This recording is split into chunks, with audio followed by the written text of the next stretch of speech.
నిన్న విశాఖపట్నం గోకులంలో కొత్తగా కడుతున్న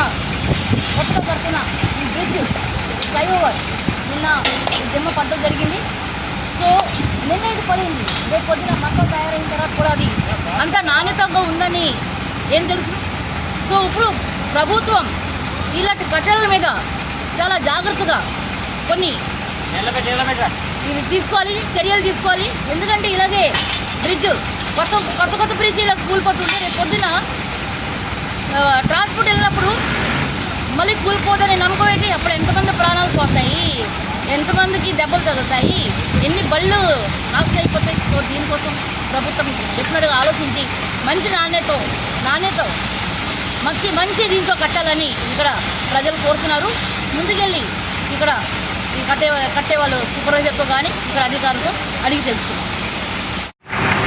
ఇదిగోండి, నిన్న కడుతున్న బ్రిడ్జ్ ఇలాగా కూలిపోవడం జరిగింది.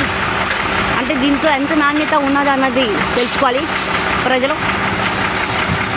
కేంద్రం బాగానే ఇస్తుంది, కానీ ఇక్కడ ప్రభుత్వం ఎలా కాంట్రాక్టర్కి వర్క్ ఇచ్చేసి ఇలా కూలిపోవడం జరుగుతుంది.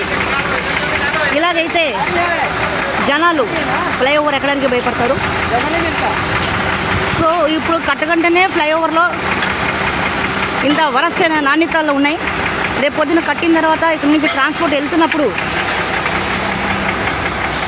సడన్గా ఇలాగే పడిపోతే ఎన్ని ప్రాణ నష్టాలు అవుతాయి, ఎంతమంది ప్రాణాలు కోల్పోతారు. దీనికి ప్రభుత్వం అన్నది 50 లక్షలు కోటి రూపాయలు ఇస్తుంది, కానీ వాళ్ళ ప్రాణాలు అయితే తేలేదు కదా.